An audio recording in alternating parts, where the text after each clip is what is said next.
اور جب وہ ٹکڑا مانگتے ہیں حضرت عمر فاروق رضی اللہ تعالیٰ عنہ اس ٹکڑے کو پڑھتے ہیں اور پڑھنے کے بعد کہتے ہیں جو اس کا ترجمہ جب دیکھتے سنتے ہیں تو حضرت عمر فاروق رضی اللہ تعالیٰ عنہ حضرت عمر فاروق رضی اللہ تعالیٰ عنہ پورے ٹھنڈے ہو جاتے ہیں اور کہتے ہیں کہ کہاں ہے محمد صلی اللہ علیہ وسلم، میں ان سے ملنا چاہتا ہوں۔ حضرت خباب رضی اللہ تعالیٰ عنہ اندر چھپے بیٹھے تھے، جب اتنا سنتے ہیں تو وہ باہر سے تشریف لے آتے ہیں اور حضرت عمر فاروق رضی اللہ تعالیٰ عنہ سے کہتے ہیں کہ عمر فاروق تمہیں ایک خوشخبری سنانا چاہتا ہوں کہ کل جمعرات یہ واقعہ جمعہ کو ہو رہا تھا۔ حضرت خباب رضی اللہ تعالیٰ عنہ فرماتے ہیں کہ اے عمر میں تمہیں ایک خوشخبری سناتا ہوں کہ کل جمعرات حضور تاجدار مدینہ صلی اللہ تعالیٰ علیہ وسلم نے یہ دعا کی تھی، رب تبارک و تعالیٰ کی بارگاہ میں دعا کی تھی کہ پروردگار عالم حضرت عمر فاروق رضی اللہ تعالیٰ عنہ کو اسلام نے حضرت عمر فاروق کو ایمان کی دولت عطا فرما دے۔ یہ حضور صلی اللہ علیہ وسلم نے وہ دعا جو کی تھی وہ لگتا ہے وہ دعا قبول ہو چکی ہے اور تم جو سو ایمان کی دولت سے سرفراز ہونے والے ہو۔ برادران ملت اسلامیہ حضرت خباب رضی اللہ تعالیٰ عنہ کے ساتھ حضرت عمر فاروق رضی اللہ تعالیٰ عنہ چلے جاتے ہیں حضور تاجدار مدینہ صلی اللہ علیہ وسلم اس وقت حضرت ارقم رضی اللہ تعالیٰ عنہ کے گھر پہ رہتے ہیں اور ان کے پاس جو وہ گھر کے اندر رہتے ہیں اور باہر میں حضرت حمزہ رضی اللہ تعالیٰ عنہ اور بہت سے صحابہ کرام رضوان اللہ تعالیٰ علیہ مجمعین ان کی حفاظت کے لیے باہر دروازے پر ہی بیٹھے تھے۔ کیا دیکھتے ہیں کہ حضرت عمر فاروق رضی اللہ تعالیٰ عنہ اپنے ہاتھ میں تلوار لے کر کے آ رہے ہیں۔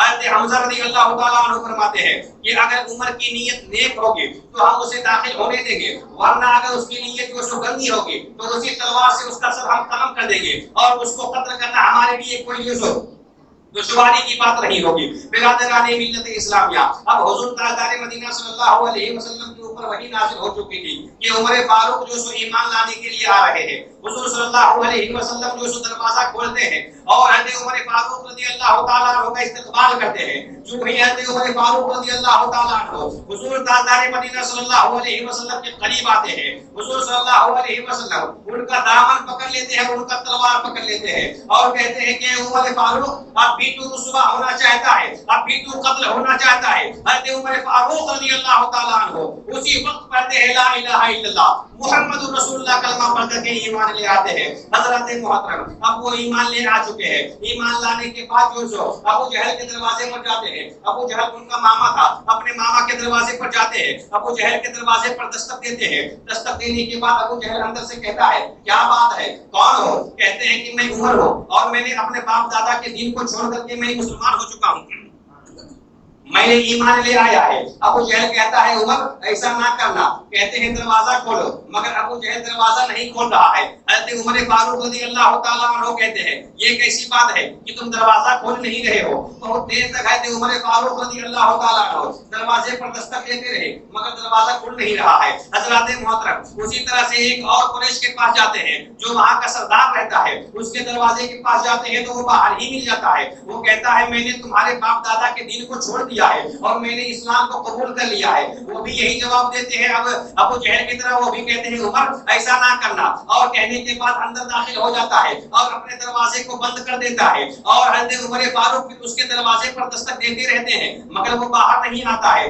حضرت عمر فاروق رضی اللہ تعالیٰ عنہ چلا چلا کر کے لوگوں کو کہہ رہے ہیں مگر کوئی توجہ نہیں دے رہا ہے۔ حضرت عمر فاروق رضی اللہ تعالیٰ عنہ کہتے ہیں یہ کیسی بات ہے کہ اور مسلمان جب اعلان کر رہے تھے، مسلمان ہونے کا اعلان کر رہے تھے تو لوگ اسے مار رہے تھے، اس کے اوپر پتھرے برسا رہے تھے اور میری طرف کوئی توجہ نہیں دے رہا ہے۔ ایک شخص کہتا ہے کہ تم جو اسلام کی دعوت کو جو تم نے اسلام قبول کر لیا ہے اس کا تم چرچا کرنا چاہتے ہو، تم لوگوں میں اس کا چرچا کرنا چاہتے ہو؟ کہتے ہیں ہاں میں اس کا چرچا کرنا چاہتا ہوں۔ حضرات محترم وہ شخص اشارہ کرتا ہے کہ وہ پتھر کی ڈھیر کے پاس دیکھو کچھ لوگ بیٹھے ہوئے ہیں، وہاں جا کر کے تم لوگوں سے کہو وہ ایک ایسا شخص ہے کہ وہ تمہاری بات کو لوگوں میں پہنچا دے گا۔ حضرت عمر فاروق رضی اللہ تعالیٰ عنہ ان کے قریب جاتے ہیں، جانے کے بعد اس شخص سے کہتے ہیں کہ میں نے اسلام کو قبول کر لیا ہے، میں نے اپنے باپ دادا کے دین کو چھوڑ دیا ہے، میں نے اسلام کو قبول کر لیا ہے۔ وہ شخص کہتا ہے واقعی میں تو نے ایسا کیا ہے؟ کہتے ہیں ہاں بے شک میں نے ایسا کیا ہے۔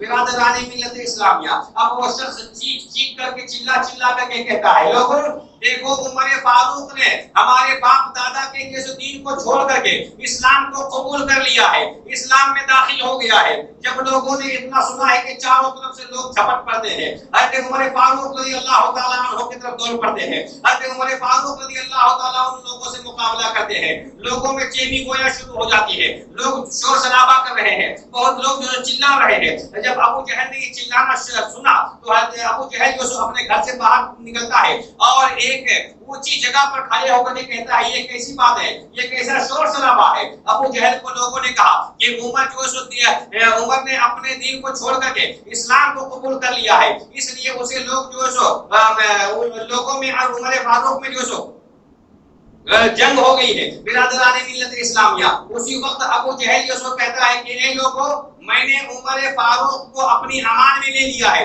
اس لیے تم لوگ اس سے ہٹ جاؤ۔ جو ہی ابو جہل نے ان کو اپنے امان میں لیا، سب کے سب وہاں سے ہٹ گئے۔ حضرت عمر فاروق رضی اللہ تعالیٰ عنہ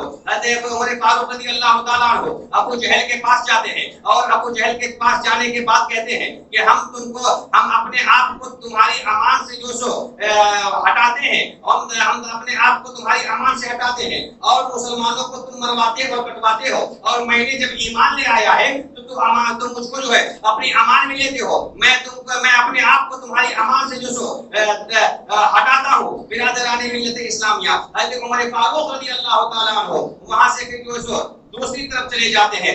پڑھے درود پاک اللہم صلی علی سیدنا شفیعنا نبینا مولانا محمد بارک وسلم، صلو علیہ الصلاۃ والسلام علیک یا رسول اللہ صلی اللہ تعالی علیہ وسلم۔ یہ حضرت عمر فاروق رضی اللہ تعالیٰ عنہ کا ایمان لانے کا واقعہ ہے۔ جب وہ ایمان لے کر کے آ گئے تو پھر حضور تاجدار مدینہ صلی اللہ تعالی علیہ وسلم سے عرض کرتے ہیں یا رسول اللہ، کیا ہمارا دین حق نہیں ہے؟ حضور فرماتے ہیں کیوں نہیں، ہمارا دین حق ہے۔ کہتے ہیں کیا آپ اللہ کے سچے رسول نہیں ہیں؟ کہتے ہیں کیوں نہیں، ہم اللہ کے سچے رسول ہیں۔ کہتے ہیں پھر اس طرح سے چھپ چھپ کر کے عبادت کیوں؟ چلے کھلے عام ہم عبادت و ریاضت کریں۔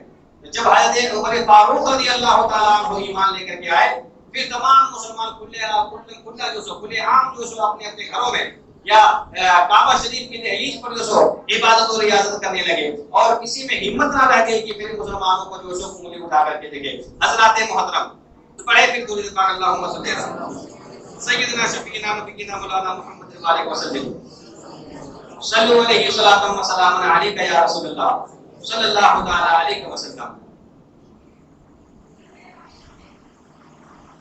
حضرت عمر فاروق رضی اللہ تعالیٰ عنہ جن کے چاہنے سے بہت ساری آیت کریمہ بھی نازل ہو گئی، وہ ایسے شخص تھے۔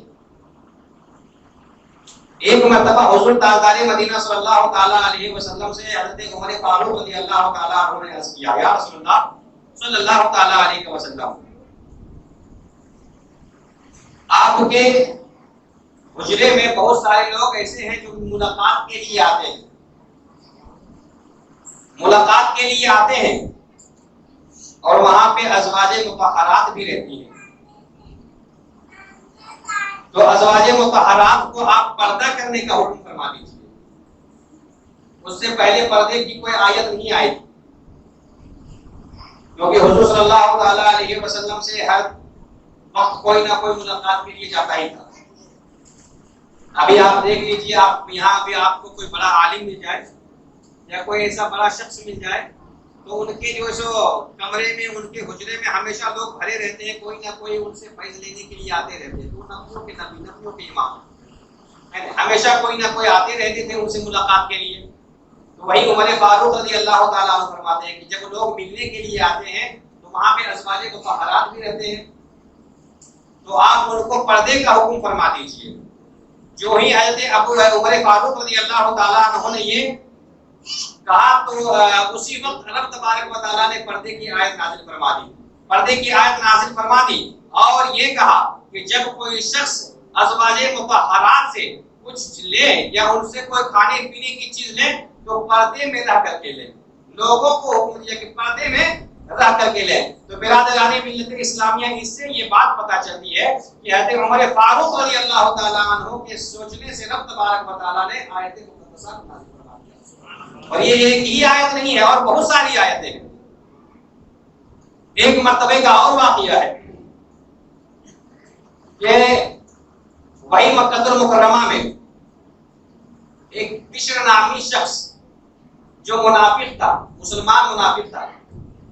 منافق اس شخص کو کہتے ہیں کہ حضور صلی اللہ علیہ وسلم کو پیٹھ پیچھے برا کہتے ہو اور ان کے پاس جائے تو ان کی تعریف کرتے ہو.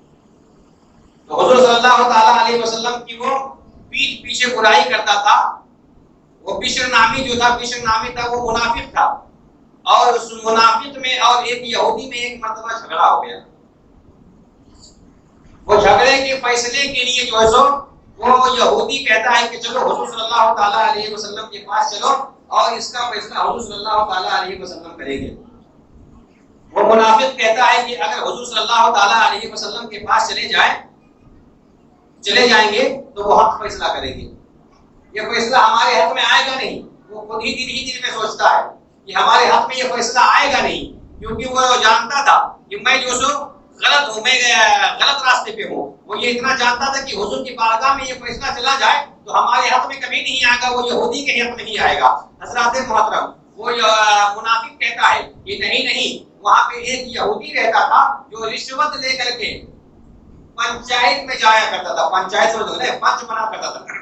رشوت لے کر کے جو ہے پنچ بنا کرتا تھا اور جو اس کو رشوت دے دیتا تھا اسی کے جانب سے وہ بول دیتا تھا. وہ منافق کہتا ہے کہ نہیں، چلو اس یہودی کے پاس. وہ یہودی بہت بڑا جو آدمی تھا، بہت پیسے والا تھا. کہتا ہے اس یہودی کے پاس چلو. تو وہ یہودی جانتا تھا کہ وہ رشوت لے کر کے پنچایت کیا کرتا ہے، پنچ بنا کرتا ہے. اگر اس کے پاس ہم چلے جائیں گے تو اس کا جو اس کا فیصلہ اسی منافق کے ہاتھ میں ہوگا، بشر کے ہاتھ میں ہی ہوگا. برادران ملت اسلامیہ، وہ یہودی اس کے پاس جانے کے لیے انکار کر دیتا ہے اور کہتا ہے نہیں، ہم اس یہودی کے پاس نہیں جائیں گے. تم مسلمان ہو، چلو تمہارے محمد صلی اللہ علیہ وسلم کے پاس چلتے ہیں، وہی فیصلہ کریں گے. اگر حق فیصلہ ہوگا وہ ہمارے حق میں کریں گے، یا تمہارے حق میں ہوگا وہ تمہارے حق میں کریں گے. حضرات محترم، جب وہ منافق جو یہودی نہیں مانتا ہے تو وہ بشر جو منافق تھا وہ حضور صلی اللہ علیہ وسلم کی بارگاہ میں چلا جاتا ہے. حضور صلی اللہ علیہ وسلم اس فیصلے کو یہودی کے حق میں کر دیتا ہے، کیونکہ یہودی وہاں پہ حق پہ رہتا ہے، وہ منافق جو سو نہ حق پہ رہتا ہے. جب وہ فیصلہ یہودی کے حق میں کر دیتا ہے تو وہاں سے نکلنے کے بعد پھر اس سے الجھنے لگتا ہے اور کہتا ہے کہ اس فیصلے کو ہم نہیں مانیں گے. بہت سے ایسے لوگ ابھی بھی ہیں جو اس پہ حضور صلی اللہ علیہ وسلم کے فیصلے کو نہیں مانتے ہیں. بہت سے ایسے لوگ ہیں ان کی جو روایتوں کو نہیں مانتے ہیں. بہت سے ایسے لوگ ہیں جو ان کو ابھی بھی جو پیٹ پیچھے گالیاں دیتے ہیں، برا بھلا کہتے ہیں، اور جو برا بھلا کہتے ہیں اس کو اپنا پیشوا بھی مانتے ہیں. برادران ملت اسلامیہ، ایسے ہی لوگوں کو منافق کہا گیا ہے. ایسے ہی لوگ منافق ہیں. اور منافق کا حال کیا ہوتا تھا وہ آگے آپ لوگ ملاحظہ فرما لیں. حضرت عمر فاروق رضی اللہ تعالیٰ عنہ نے کیا کیا تھا اور اللہ تبارک و تعالیٰ نے ان کے لیے کیا جو سو فیصلہ فرمایا تھا. حضرات محترم، وہ منافق وہ یہودی کو لے کر کے کہتا ہے کہ نہیں، ہم اس فیصلے کو نہیں مانیں گے. چلو عمر فاروق رضی اللہ تعالیٰ عنہ کی بارگاہ میں چلتے ہیں. حضرت عمر فاروق رضی اللہ تعالیٰ عنہ کی بارگاہ میں چلے آتے ہیں. وہ یہودی کہتا ہے، حضرت عمر سے کہتا ہے کہ عمر، ہم جو اس سے پہلے آپ کے محمد صلی اللہ علیہ وسلم کے پاس گئے تھے، انہوں نے یہ فیصلہ ہمارے حق میں جو سو فرما دیا ہے اور یہ منافق جو ہے یہ فیصلے کو نہیں مان رہا ہے. حضرت عمر کہتے ہیں کیا یہ مان نہیں رہا ہے؟ رسول کے فیصلے کو نہیں مان رہا ہے، نبی کے فیصلے کو نہیں مان رہا ہے؟ کہتے ہیں نہیں. کہتے تم ٹھہرو. اپنے گھر کے اندر جاتے ہیں، تلوار نکالتے ہیں. تلوار نکالنے کے بعد اس کا سر وہیں پہ قلم کر دیتے ہیں. برادران ملت اسلامیہ، اس کا سر وہیں پہ قلم کر دیا. اسی میں ایک آیت مقدسہ نازل ہو گئی ہے، 5ویں پارے کی آیت ہے برادران ملت اسلامیہ، جس میں حضرت عمر فاروق رضی اللہ تعالیٰ عنہ کو حق بتایا اور صحیح بتایا. جب لوگوں نے حضرت عمر کے اس قتل کے بارے میں حضور صلی اللہ تعالیٰ علیہ وسلم کو اطلاع دی تو حضور صلی اللہ علیہ وسلم نے کہا، سوچا یہ عمر فاروق نے یہ کیا کر دیا. اور جب عمر فاروق رضی اللہ تعالیٰ عنہ کو بلا کر کے پوچھا تو پھر وہاں پہ ایک آیت مقدسہ نازل ہوئی جو رب تبارک و تعالیٰ نے اس چیز کو حق بتایا اور کہا کہ اے محبوب، عمر فاروق نے یہ کام صحیح کیا ہے. جو تمہارے منافق ہیں، جو تمہارے دشمن ہیں، وہ تمہارے خلاف کام کرتے ہیں اس کا انجام اسی طرح سے ہونا چاہیے، اس کا سر اسی طرح سے طلب ہونا چاہیے۔ برادران ملت اسلامیہ، دونوں آیت مقدسہ 5ویں پارے میں جو سو موجود ہے، حضرات محترم پڑھیں درود پاک اللہم صلی اللہ علیہ سیدنا شفیعنا نبینا مولانا محمد البارک وسلم صلو علیہ الصلوۃ والسلام علیک یا رسول اللہ صلی اللہ تعالی علیہ وسلم۔ تو حضرت عمر فاروق کے سوچنے سے یا کہنے سے رب تبارک و تعالی نے قرآن مقدس کو نازل فرمایا، قرآن مقدس کی کچھ آیتوں کو نازل فرمایا، اور ایسی بہت ساری آیتیں۔ حضرات محترم، عمر فاروق کے تعلق سے آپ لوگوں نے سنا ہوگا کہ کتنے عدل و انصاف تھے۔ وہ ایک ہی گھاٹ پہ بھیڑ اور بکری کو پانی پلوا دیا۔ اس وقت وہ بھیڑ کی یہ طاقت و ہمت نہیں ہوتی تھی کہ بکری کو وہ پکڑ کر کے لے جائے۔ عمر فاروق کا راہ و دبدبہ اتنا چلتا تھا، صرف انسانوں پر ہی نہیں بلکہ جانوروں پر بھی چلا کرتا تھا۔ وہ عمر فاروق رضی اللہ تعالیٰ عنہ ہے۔ عدل و انصاف کس طرح سے کرتے تھے؟ جب وہ خلیفہ بنے تو اپنی رعایا کی اس طرح سے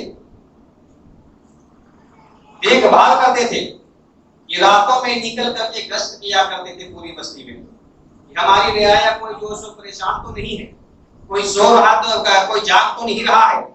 کوئی پریشان ہوتا تھا تو اس کی پریشانی کو فوراً دور کر دیا کرتے تھے۔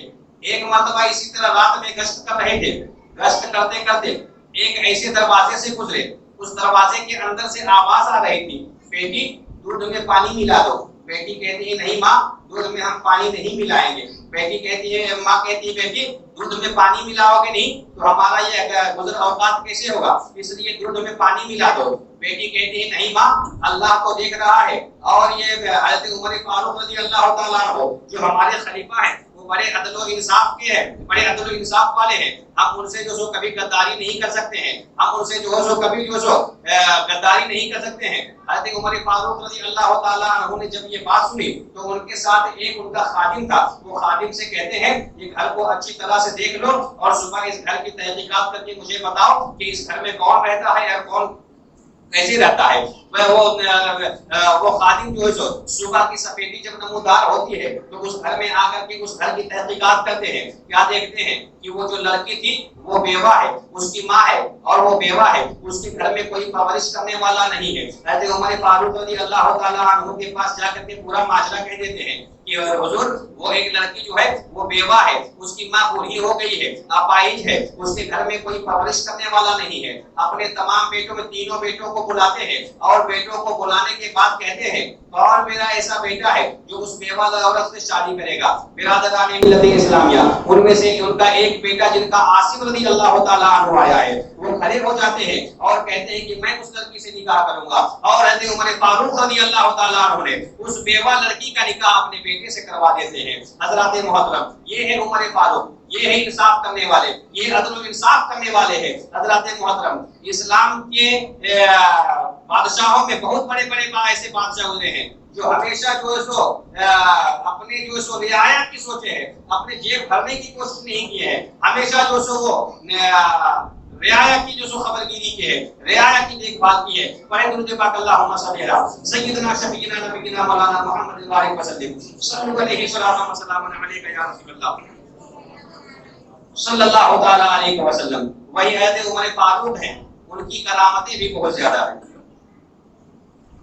ایک کرامت ان کی یہ ہے کہ ایک مرتبہ ایک گورنر ان کے پاس جو سو ایک خط لکھ کے بھیجتے ہیں کہ ہمارے سر میں درد بہت رہتا ہے، میرے سر میں درد بہت رہتا ہے۔ تو حضرت عمر فاروق رضی اللہ تعالیٰ عنہ ان کے پاس ایک ٹوپی بھیج دیتے ہیں، یہ ٹوپی پہنا کرو۔ جب وہ ٹوپی پہنا کرنے سے ان کا سر دور ہو جاتا تھا، اور جب ٹوپی وہ کھول دیتے تھے تو پھر ان کا سر درد شروع ہو جاتا تھا۔ وہ ٹوپی کو دیکھ بھال کرنے لگے تو اس میں کیا دیکھتے ہیں کہ اس میں بسم اللہ الرحمن الرحیم لکھا ہوا ہے، اس ٹوپی کے اندر بسم اللہ الرحمن الرحیم لکھا ہوا ہے۔ تو اسی بسم اللہ الرحمن الرحیم کے برکت سے ان کا سر درد ہو جایا کرتا تھا۔ پہلے کہ یہ مسئلہ مجھے یہاں بولنا نہیں تھا، میں یہ بولنا چاہ رہا تھا کہ حضرت عمر فاروق رضی اللہ تعالیٰ عنہ کی کرامت میں سے ایک کرامت یہ ہے کہ مصر کا گورنر حضرت عمرو بن عاص رضی اللہ تعالیٰ عنہ کو حضرت عمر فاروق رضی اللہ تعالیٰ عنہ نے اپنے دور خلافت میں بنایا. حضرت عمرو بن عاص رضی اللہ تعالیٰ عنہ مصر کا گورنر بن گئے. جب وہ مصر کا گورنر بنے تو مصر میں دریائے نیل ہے، ایک دریا ہے جس دریا کا نام دریائے نیل ہے. وہ دریائے نیل سال میں ایک مرتبہ سوکھ جاتا تھا. دریائے نیل جو سال میں ایک مرتبہ سوکھ جاتا تھا اور وہاں پہ لوگ جب بھیٹ چڑھاتے تھے تب پھر جا کر کے وہ دریائے نیل بہنا شروع ہوتا تھا. سال کا جب جو آخری وقت آیا دریائے نیل خشک ہونے کو آیا تو لوگ وہاں کے لوگ مصر کے لوگ حضرت عمرو بن عاص رضی اللہ تعالیٰ عنہ کے پاس جاتے ہیں اور عرض گزار ہوتے ہیں، اے عمرو بن عاص یہ دریائے نیل کا پانی خشک ہو جائے گا تھوڑی دنوں میں، آپ جو ہے اس میں بھیٹ چڑھائیے تب جا کر کے دریائے نیل کا پانی جو جاری اور ساری رہے گا. حضرت عمرو بن عاص کہتے ہیں وہ بھیٹ کیا ہے؟ وہ کہتے ہیں کہ ایک خوبصورت لڑکی ہے، ایک خوبصورت لڑکی کو سجا بجا کر کے اس کو زیورات پہنا کر کے اس میں وہاں بھیٹ چڑھا دیں گے، اس دریا کے سپرد کر دیں گے تو وہ دریائے نیل کا پانی بہتا رہے گا، ورنہ دریا کا پانی خشک ہو جائے گا. یہ دریائے نیل کا پانی خشک ہو جائے گا تو ہماری جو کھیتی جو ہے وہ اسی سے دریائے نیل کے پانی سے چلتا ہے. ہماری کھیتی کی سینچائی جو ہوتی ہے وہ دریا کے پانی سے ہوتی ہے. اگر وہ دریا کا پانی خشک ہو جائے گا تو ہمارے پاس جو کھانے کے لیے کوئی غلہ نہیں ہوگا، ہم اپنی کھیتی کی سینچائی نہیں کر پائیں گے. اس لیے آپ کسی لڑکی کو وہاں بھیٹ چڑھائیے. حضرت عمرو بن عاص رضی اللہ تعالیٰ عنہ فرماتے ہیں کہ اسلام اس چیز کی اجازت نہیں دیتی. یہ ایک جو سو لغو اور فحش بات ہے، اسلام اسے کبھی قبول نہیں کر سکتا، اس لیے ہم اس چیز کی تمہیں اجازت نہیں دیں گے. برادران ملت اسلامیہ، حضرت عمرو بن عاص رضی اللہ تعالیٰ عنہ تمام مصر کے لوگوں کو وہاں سے ہٹا دیتے ہیں. ہم مصر کے لوگ جو وہاں سے چلے جاتے ہیں. اب چند دنوں کے بعد دریا کا پانی خشک ہونے لگتا ہے. پھر وہی مصر کے لوگ حضرت عمرو بن عاص رضی اللہ تعالیٰ عنہ کے پاس آتے ہیں اور کہتے ہیں عمرو بن عاص دیکھا آپ نے اس لڑکی کی بھیٹ آپ نہیں چڑھائی، لڑکی کی بھیٹ نہیں چڑھائی تو دریا کا پانی خشک ہونے لگا ہے. اب کچھ لوگ وہاں سے جو مصر سے دوسرے علاقے میں اپنا بوریا بستر لے کر کے جانے لگے. اب حضرت عمرو بن عاص رضی اللہ تعالیٰ عنہ کے دل میں خلبلی مچ گئی کہ اگر ایسا معاملہ رہا تو یہ سب کے سب لوگ جو ہے یہاں خالی کر کے چلے جائیں گے. اب وہیں پہ ایک خط لکھتے ہیں، ایک رکنا لکھتے ہیں، حضرت عمر فاروق رضی اللہ تعالیٰ عنہ کی بارگاہ میں خط لکھتے ہیں کہ ایسا ایسا معاملہ ہے، دریائے نیل کے تعلق سے ایسی ایسی باتیں ہیں. جب حضرت عمر فاروق رضی اللہ تعالیٰ عنہ اس خط کو پڑھتے ہیں تو وہ شاباشی دیتے ہیں اور کہتے ہیں کہ تم نے ٹھیک کیا اور ٹھیک کہا، کیونکہ اسلام ان چیز کو نہیں مانتا ہے. اسلام اس میں فحش باتوں کو، اس لغوی باتوں کو نہیں مانتا ہے. برادران ملت اسلامیہ، اسی وقت حضرت عمر فاروق رضی اللہ تعالیٰ عنہ دریائے نیل کے پاس ایک دریائے نیل کے لیے ایک خط لکھتے ہیں. اگر ہم کسی کو خط لکھیں گے تو اپنے ماں باپ کو خط لکھیں گے، کسی انسان کو لکھیں گے اور کسی جو پڑھے لکھے ہیں اس کو لکھیں گے. اگر کوئی ان پڑھ ہو تو اس کو نہیں لکھیں گے. کسی جانور کے لیے ہم خط نہیں لکھیں گے، کسی درخت کو ہم خط نہیں لکھیں گے. مگر حضرت عمر فاروق رضی اللہ تعالیٰ عنہ دریائے نیل کو خط لکھ رہے ہیں، دریائے نیل کو خط لکھے ہیں اور اس خط کا مضمون یہ تھا کہ اے دریائے نیل، اگر تو اپنی مرضی سے بہتا ہے تو تمہاری پانی کی ہمیں کوئی ضرورت نہیں ہے، اور اگر تو رب تبارک و تعالیٰ کی مرضی سے بہتا ہے تو تجھے اس بھیٹ کو چھوڑنا پڑے گا. اور وہ نے خط لے کر کے حضرت عمرو بن عاص رضی اللہ تعالیٰ عنہ دریا کے بیچوں بیچ ڈال دیتے ہیں. اور حضرت عمرو بن عاص رضی اللہ تعالیٰ عنہ کا قول ہے کہ میں ابھی جو ہے دریا کے کنارے پہ ہی تھا، پورے دریا سے باہر نکلا بھی نہیں تھا کہ دریائے نیل کا ایسا لہر اٹھا کہ وہ جو آج تک بہتا ہی رہا اور آج تک دریائے نیل کا پانی کبھی خشک نہیں ہوا. یہ ہے حضرت عمر فاروق رضی اللہ تعالیٰ عنہ کی کرامت. برادران ملت اسلامیہ، حضرت عمر فاروق رضی اللہ تعالیٰ عنہ 10 سال 6 مہینہ اور 4 دن کے تقریباً جو ہے وہ خلافت سنبھالے. ان کا جب انتقال ہوا، ان کے انتقال ہونے سے پہلے وہ دعا کرتے ہیں رب تبارک و تعالیٰ کی بارگاہ میں، پروردگار عالم مجھے شہیدوں میں اٹھا، مجھے شہید کر دے. اللہ تبارک و تعالیٰ نے ان کی دعا کو قبول فرما لی اور ان کی شہادت ایسے ہوئی کہ مکہ المکرمہ میں مغیرہ بن شیبہ کے یہاں ایک غلام تھا جس کا نام لولو آیا ہے، ابو لولو۔ مغیرہ بن شیبہ کے یہاں وہ غلامی کرتا تھا ابو لولو۔ ابو لولو کا جو آقا مغیرہ بن شیبہ تھا وہ روزانہ ان سے 4 دینار لیا کرتا تھا، کیونکہ وہ بہت اچھا نقاش تھا۔ وہ اب حضرت عمر فاروق رضی اللہ تعالیٰ عنہ کی بارگاہ میں وہ شکایت لے کر کے جاتا ہے کہ ہمارا جو آقا ہے، میرے آقا مغیرہ بن شیبہ ہے، وہ مجھ سے روزانہ 4 دینار لیتے ہیں، آپ ان سے کہہ کر کے کچھ کمی کروا دیجئے، یہ 4 دینار نہ لے، کچھ کم کر دیں۔ حضرت عمر فاروق رضی اللہ تعالیٰ عنہ نے کہا کہ تم جو ہے لوہار ہو اور بہت اچھے بڑھئی ہو اور تمہیں جو ہے بہت اچھے نقاش ہو، یہ 4 دینار تمہارے لیے زیادہ نہیں ہے، تمہارے لیے ٹھیک ہے، اس لیے تم جو سو تم اپنے آقا کی جو سو بات پر جو سو عمل کرتے رہو، اور وہ 4 دینار تمہارے لیے زیادہ نہیں ہے۔ اب ابو لولو کو بڑا غصہ آیا کہ ہم اس کے پاس گئے تھے سفارش لے کر کے، ہماری سفارش کو ٹھکرا دیا برادران ملت اسلامیہ۔ ابو لولو وہاں سے غصہ ہو کر کے نکل گیا۔ اب جو کچھ دن کے بعد حضرت عمر فاروق رضی اللہ تعالیٰ عنہ نے ابو لولو کو بلوایا اور بلوا کر کے کہا کہ میں نے سنا ہے اور تم کہتے تھے کہ میں ایسی چکی بناؤں گا جو ہوے میں چلے گی وہ چکی۔ حضرت عمر فاروق رضی اللہ تعالیٰ عنہ جب یہ کہتے ہیں تو ابو لولو کہتا ہے کہ ہاں میں آپ کے لیے تانا مارتے ہوئے کہتا ہے کہ ہاں میں آپ کے لیے ایسی چکی بناؤں گا کہ پوری دنیا یاد رکھے گی، اس کو پوری دنیا جو یاد رکھے گی۔ حضرت عمر فاروق رضی اللہ تعالیٰ عنہ سمجھ جاتے ہیں کہ یہ مجھے قتل کی دھمکی دے کر کے گیا ہے، مگر کسی سے کچھ کہتے نہیں ہیں اور اس کے لیے کوئی کارروائی بھی نہیں کرتے ہیں۔ برادران ملت اسلامیہ، اب ابو لولو جو سو حضرت عمر فاروق رضی اللہ تعالیٰ عنہ کی پوری سازش کو جو سو بنا لیتا ہے۔ اب ابو لولو ایک چاقو کو تیز کرتا ہے، اس چاقو میں جو ہے زہر بچھا لیتا ہے اور اسے اپنے پاس رکھ لیتا ہے اور حضرت عمر فاروق رضی اللہ تعالیٰ عنہ کو جو قتل کرنے کے لیے سوچنے لگتا ہے۔ اب ایک مرتبہ حضرت عمر فاروق رضی اللہ تعالیٰ عنہ فجر کی نماز کے لیے گئے، فجر کی نماز کے لیے مسجد میں گئے۔ حضرت عمر فاروق رضی اللہ تعالیٰ عنہ کی یہ عادت تھی کہ نماز جماعت کھڑا کرنے سے پہلے صفیں درست کروا لیا کرتے تھے، تو انہوں نے کہا کہ کھڑے ہو کر کے صفیں درست کر لیا جائے۔ اب ابو لولو کو موقع مل گیا، وہ کھڑے ہو کر کے حضرت عمر فاروق رضی اللہ تعالیٰ عنہ کے اور قریب ہو گیا اور ایسا چاقو کا وار کیا کہ حضرت عمر فاروق رضی اللہ تعالیٰ عنہ وہیں پہ مسجد میں گر پڑے۔ برادران ملت اسلامیہ، اب لوگوں نے اسے پکڑنا شروع کیا، اب وہ اور لوگوں کو کم و بیش 13 لوگوں کو وہ زخمی کرتا ہے۔ 13 لوگوں کو زخمی کرنے کے بعد کچھ لوگوں نے اس کے اوپر کپڑا ڈال دیا، اب وہ زمین پر گر جاتا ہے، گرنے کے بعد وہ اپنے آپ کو خودکشی کر لیتا ہے۔ حضرات محترم، اب جو ہے سو وقت زیادہ نہیں رہ گیا تھا، وہاں پہ ایک صحابی رسول نماز فجر جو سو پڑھاتے ہیں، نماز فجر ادا ہو جاتی ہے، نماز فجر کے بعد حضرت عمر فاروق رضی اللہ تعالیٰ عنہ کو گھر لے جایا جاتا ہے، اسے دودھ پلایا جاتا ہے مگر اسے زخم کے راستے سے نکل جاتا ہے، دوا پلائی جاتی ہے،